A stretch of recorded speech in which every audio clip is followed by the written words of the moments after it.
안녕하십니까, 이재박입니다. 오늘은 특히 중년부터 말년에 운명이 바뀌는 안 좋은 이름의 소리, 욱, 혁, 옥, 억자에 대해서 말씀드릴까 합니다. 인터넷을 보다가 젊은 여성분들이 많이 이용하는 어떤 사이트에서 글을 우연히 본 적이 있었는데요. 욱자나 혁자가 들어가는 남자의 이름을 들으면 가슴이 설레인다는 그런 내용이었습니다.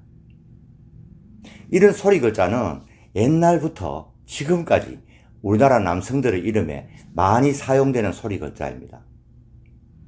하지만 부르는 이름의 소리가 괴력을 쓰는 듯한 악소리와 같은 욱, 혁, 억, 옥처럼 폐호흡에서 후두부를 통과한 소리를 어금니가 씹는 듯한 이런 어무는 이름의 사용을 피하는 것이 좋습니다. 예를 들어서 여러분들이 집에 있는 피아노와 같은 무거운 물체를 하, 호, 후와 같은 소리를 내면서 들어올려 보시고, 또 악, 욱, 혁, 억과 같은 소리를 내면서 한번 들어보세요. 하, 호, 후의 소리는 잘 움직이지 않았는데 반면에 악, 욱, 혁, 억과 같은 소리를 내면은 잘 움직여집니다. 즉 소리에 따라서 힘이 달라진다는 것입니다. 이러한 호흡이 콱 막히는 소리는 무거운 물체를 옮기거나 막노동 현장에서는 도움이 되지만요, 이 소리가 이름에 사용될 경우에는 대다수의 사람들의 정서를 흐트리고 심리적인 흥분을 유도해서 두뇌의 판단력을 흐리게 합니다. 평소에는 멀쩡했던 사람이 순식간에 과격하고 돌발적인 사고를 내거나 감정 조절을 잘 하지 못하고 평소와 다른 행동을 해서 다툼이 많습니다. 또 수면과도 관계가 깊은 사람의 뇌를 긴장케 해서 신경성 질병을 부르는 소리입니다. 그리고 초년에는 잘 풀리더라도 대부분이 중후반기에 가서는 자신의 오판으로 잘했던 일들을 다 엎어버리고 망조가 납니다. 한 2년 전인가요? 남산의 부장들이라고 하는 실화를 바탕으로 한 영화가 있었죠. 이 영화에서 박용각이라는 인물이 등장하는데요. 아시다시피 박용각이라는 이름은 각색에 의한 가명이고 실제 이름은 바로 김형욱 씨죠. 김형욱 씨는 김종필 씨가 중앙정보부를 창설한 이후 4대 중정부장으로 취임하면서 대기업과 정경유착으로 많은 자금을 모았습니다. 그 돈과 권력으로 야당과 민주화 세력을 탄압하면서 정권에 충성을 다했는데도 나중에는 박정희 대통령에게 버림을 받습니다. 그러자 미국으로 망명을 해서 유신 정권을 비판하는 코리아 게이트 사건을 폭로하죠. 이때 자신의 폭로 내용을 기록하고 정리한 회고록도 썼는데 중앙정보부의 윤일윤 차장의 협박과 회유에 결국에는 돈을 받고 그 회고록의 원고를 넘기기로 합니다. 당시에 만나기로 한 장소가 프랑스 파리였는데 79년 10월 7일 파리에서 김형욱 씨는 영원히 행방불명이 됩니다. 김형욱 씨는 눈치도 빠르고 처세술이 좋아서 중정부장까지 올라간 사람입니다. 그래서 박정희 정권을 비판하면 자신이 아무리 미국으로 망명했다 하더라도 지구 끝까지 쫓아오는 요원들로부터 암살을 당하거나 죽음을 피할 수가 없다는 것을 누구보다도 본인이 더 잘 알고 있었던 사람입니다. 그런데도 스스로가 무덤을 파는 자살 행위를 한 겁니다.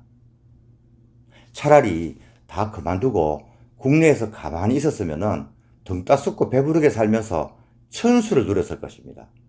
그런데 그러지 못한 이유는 이분의 이름에서 막힌 소리의 욱자가 두뇌에 잘못된 오작동을 일으킨 탓으로 봅니다. 유명인 중에서도 막힌 소리의 이름을 사용하는 분들이 많이 있는데요. 민경욱 의원의 경우 KBS 9시 뉴스를 진행했던 간판 앵커죠.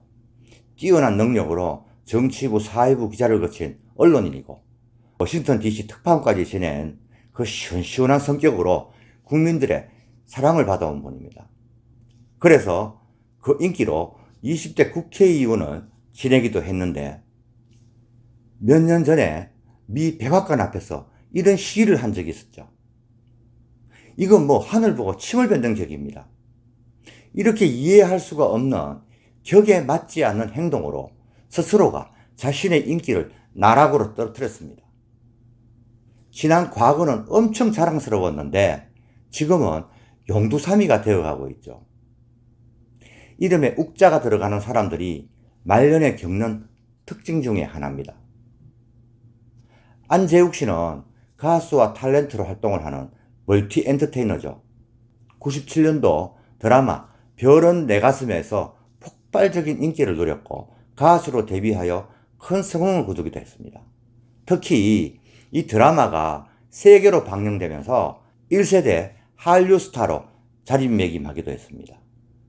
그런데 2013년에 미국에서 휴가 중에 지주막 출혈로 긴급 뇌수술을 받았고 지금은 완쾌되어서 제2의 인생을 살고 있다고 하는데요. 그때 미국에서 수술비가 5억이 넘었다고 해서 화제가 된 적이 있었습니다. 이름에 욱, 혁, 억자를 사용하는 사람들은 이렇게 생각을 관장하는 뇌 기능과 뇌에 데미지를 입는 경우가 많습니다. 서욱 씨는 2020년에 제47대 국방부 장관에 취임한 사람입니다. 그런데 대한민국 안보를 책임지는 국방부 장관이 미국에서 열리는 안보회의 참석을 위해서 한국에 4대밖에 없는 공중급유기를 이용했는데요.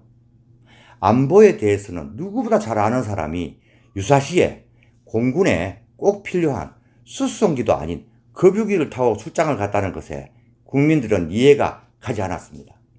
또 22년 1월 5일 북한의 탄도미사일 발사 때 이를 도발이 아닌 위협이라고 했다가 곤혹을 치르기도 했죠. 이 욱이라는 이름을 쓰는 사람들이 한 번씩 엉뚱하고 적극적인 판단으로 자신에게 불리함을 주고 운세를 망치기도 합니다. 이혁재 씨는 2004년에 KBS 연예대상을 수상할 정도로 2000년대 초반에 전성기를 누린 예능인이었습니다. 그런데 요식업소에서 하지 않아도 될 행동으로 구설에 휘말리면서 자신의 커리어를 허망하게 날려버렸습니다.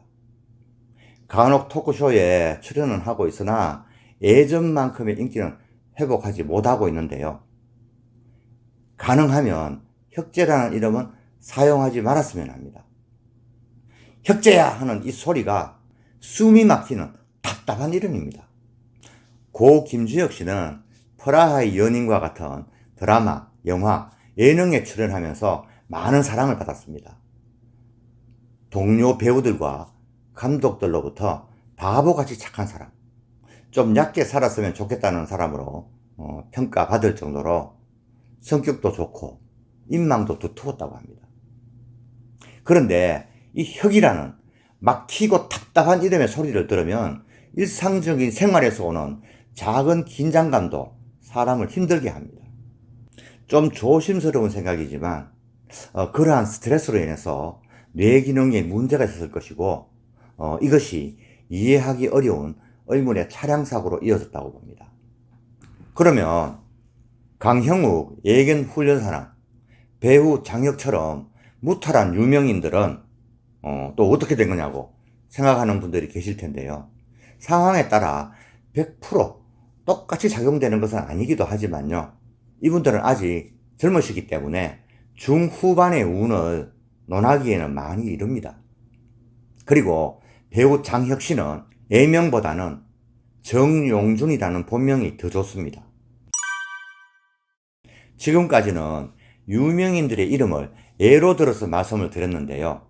주변에 성욱이, 민욱이, 상욱이, 찬혁이, 언혁이, 민혁이, 상혁이, 종업, 성업, 창업 등 이러한 막힌 이름들을 흔하게 볼 수가 있습니다. 그런데 제가 긴 세월에 걸쳐서 이러한 막힌 이름을 사용하는 분들의 삶을 많이 봐왔는데요. 그 많은 숫자만큼 초년에는 좋아서나 중년을 지날수록 잘 되는 사람은 극히 드물었습니다. 특히 이 막힌 소리를 남성의 이름으로 쓰면 꽤 멋있게 들리거든요. 그래서 자녀들의 이름을 이렇게 짓는 부모들이 많습니다. 그런데 사주에 따라 얼마든지 멋있고 매끄럽게 풀릴 수 있는, 예로 들면은요, 민, 빈, 중과 같은 소리 글자도 많은데 굳이 막힘이 심한 소리를 이름에 사용할 필요는 없다고 봅니다. 대부분의 우리나라 사람들이 이름, 즉 성명으로 논할 때는 중국의 한자를 들먹이는데, 세계에서 중국을 빼고 이름에 한자를 사용하는 나라는 일본과 한국뿐입니다. 중국의 유명 작가 루신이 중국은 한자를 버리지 못하면 망할 것이라고 말한 적이 있었는데요. 아직도 우리 주변에는 사람의 이름에 아침 해 욱자나 빛날 욱자, 또 붉을 혁자를 사용하면 한자 뜻 그대로 잘 풀린다고 믿는 미개하고 원시적인 사고방식을 가진 사람들이 많습니다. 저도 이름을 지을 때 한자를 사용합니다만 그 이유는 동명이인의 구분이 용이하기 때문이고, 좋은 뜻의 한자를 사용하면 자존감이 올라가는 플라시보 효과가 있기 때문입니다.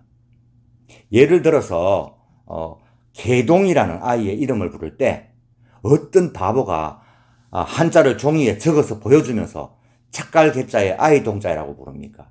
그냥 개똥이라고 부르죠. 이 문자는 호적상에 기록하는 부호일 뿐입니다. 사람의 이름을 부르면 문자나 뜻이 전달되는 것이 아니고 소리가 전달되면서 그 소리를 듣고 대답하는 것이 이름입니다. 그러니까 이름은 궁상각치후의 어문오행에서 어떤 소리를 불러야 하는지가 우선이고, 그 다음에 그 어문에 어떤 한글과 한자를 사용하는지가 두 번째입니다. 사람은 문자보다 말, 즉 소리를 먼저 터득합니다. 사람이 소리를 듣는 과정은 우선 소리가 공기의 진동으로 귀 속으로 들어오면서 고막에 전달되고 귀 속의 작은 뼈들과 달팽이관을 자극하게 됩니다.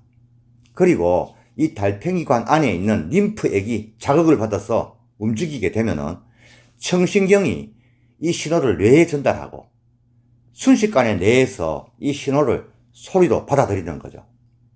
그래서 한글이나 한자는 시각적이지만 이름의 소리는 사람의 뇌에 직접 타격을 준다는 것입니다. 그래서 이름이든 음악이든 소리는 무조건 뇌에 충격을 주는데요. 자신이 소름 끼치게 듣기 싫어하는 음악은 안 들으면 그만이지만 이름 소리는 안 들을 수가 없습니다. 태어나 젖병을 빨 때부터 누구야 하는 이름 소리를 들어와서 익숙해져 있기 때문에 그 소리가 자신의 뇌를 괴롭혀도 그냥 참고 듣는 겁니다. 사람마다 좋아하는 음악의 장르가 다르듯이 이름도 사주의 성질에 따라서 소리의 어문오행을 달리 맞춰줘야 합니다. 다수의 사람들에게 맞지 않는 욱, 혁, 억, 옥과 같은 숨이 콱 막히는 소리의 이름을 계속 누적해서 들으면 그 스트레스가 뇌에 부담을 줍니다. 그리고 나이가 들면서 성격과 행동이 처음과는 완전히 달라지고 잘 해오던 일들을 스스로가 엎어버리고 말년을 불행하게 보내는 사람들이 많습니다. 욱, 혁, 억 이와 같은 막히는 이름의 소리가 사람의 인생길도 막을 수 있다는 점 명심하시기 바랍니다. 감사합니다. 이재박이었습니다.